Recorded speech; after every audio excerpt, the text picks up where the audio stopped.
going on with this boy JT, and welcome back to another episode of South Stand Signings. This series, of course, we go through everything happening in and around the world of Leeds United, and we have a little talk about it. And there's just 2 to 3 days left within the transfer window. Leeds United's action is starting to step up, and boy does it need to, after that horrendous performance against Sheffield Wednesday the other day.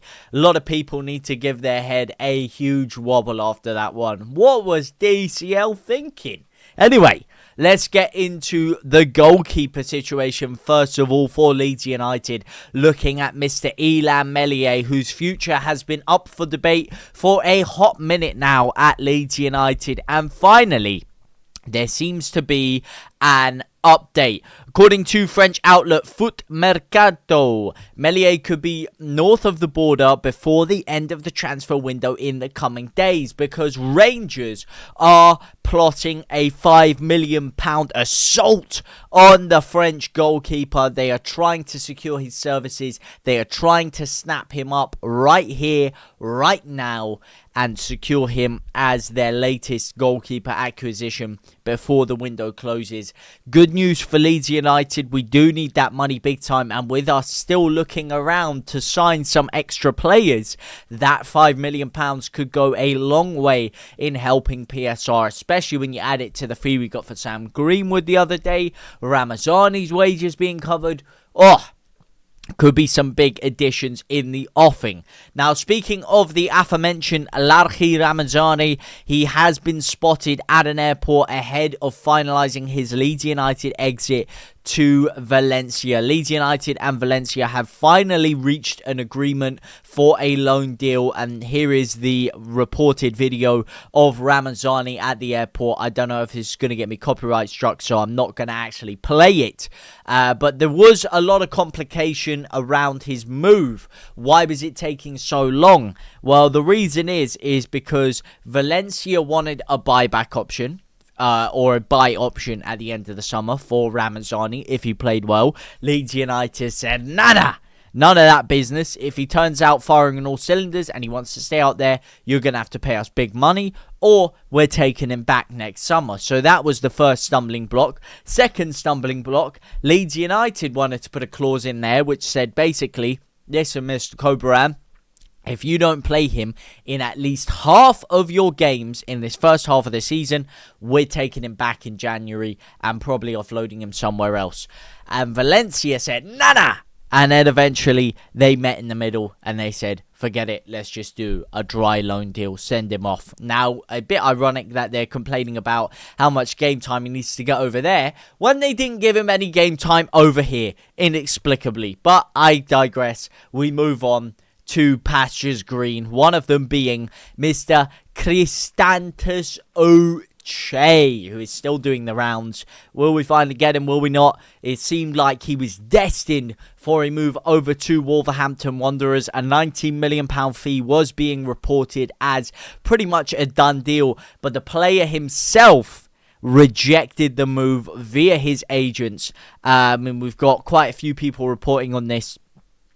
Eduardo Burgos reported on this on X this morning, saying the transfer to Uche to Wolves has stalled. The player via agents is blocking the move for now. Other clubs have entered the scene: Nice, Crystal Palace, Leeds United and AC Milan. Others may fall into place, but those are the current frontrunners for Kristantos Uche, and his twists and turns have taken an even more dramatic plunder today, as he was spotted crashing his car in training. Again, here is the video. I'm not sure if I can play it or not. I probably can, but I'm going to play it safe and not play it.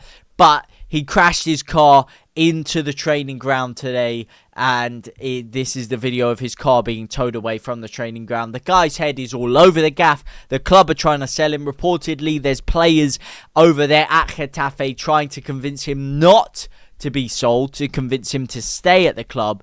It's a whole debacle going on over there, and Leeds United are still waiting in the wings to see if we can get that deal done. Now, speaking of a deal Leeds United have been trying to get done for a hot minuto, Satya Tavaleri came out with a very interesting take on Bilal El Khannouss the other day. It's going to go badly for Bilal El Khannouss right now. Leicester City have turned down offers that interest the Moroccan because of Saudi Arabia interest. Saudi Arabian clubs are apparently heavily monitoring Bilal El Khannouss.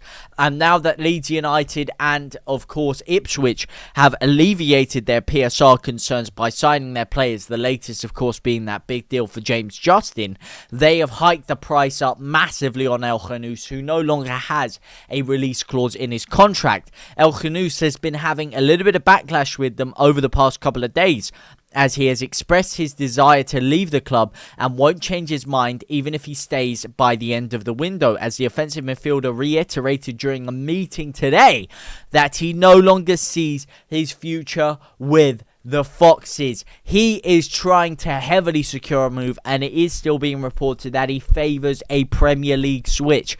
Now, Leicester City are using this Saudi interest to try and potentially keep him at the club, to try and really hike the valuation up, but it is yet to be seen as to whether he is happy with a move to Saudi Arabia, or if he's going to keep steadfast on trying to get a switch over to a Premier League club. Now, Leeds United, of course, being interested in El Khannouss. If we are to go in for someone like Christian Uche, you'd probably presume that is our pursuit over for El Khannouss, and it is looking pretty out of the realms of possibility that we do end up getting El Khannouss this summer.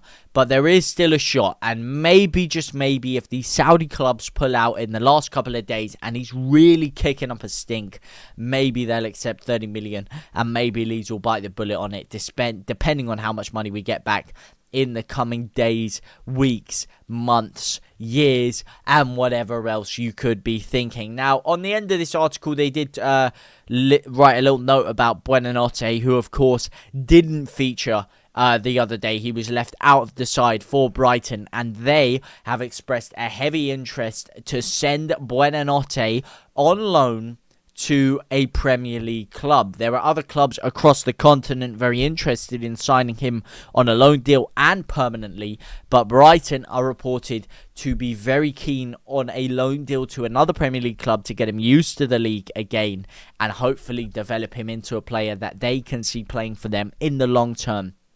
So, Buonanotte is still an option for Leeds United going forward if we were keen to do a loan deal. But in that case, I'd expect us to send some big permanent money towards a top striker and a top winger if we were going to go the loan route for our attacking midfielder.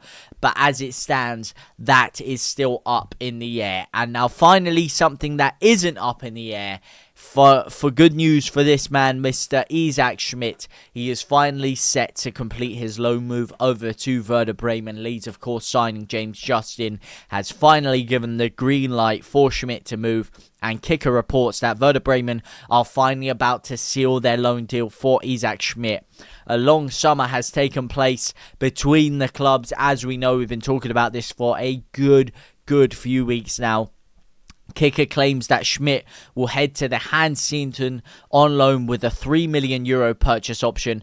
Werder Bremen have already managed to land a right back in the recent days, signing Southampton's Sugawara, but claim that they are desperate for bodies due to injuries to, someone who we know all about, Mr. Max Vobo, who picked up an injury the other day, and of course Oliver Denman as well. So they will be looking to add a lot of bodies in, and Isaac Schmidt is finally one of those men who have secured his switch over. So all the best to him. I hope everything goes very, very fruitfully for him. Unfortunately, we will no longer ever be seeing this man in that beautiful Leeds United kit.